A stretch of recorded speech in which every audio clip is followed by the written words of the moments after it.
Now we will see how to open the door. Press power on, red light will blink. Put finger on the scanning window, green light blinks. Deadbolt opens, the door unlocks now.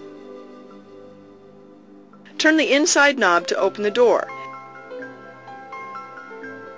If something unexpected happens, the lock cannot be opened. Use override keys to open the door. When you want to lock the door, press power on key, outside locking key.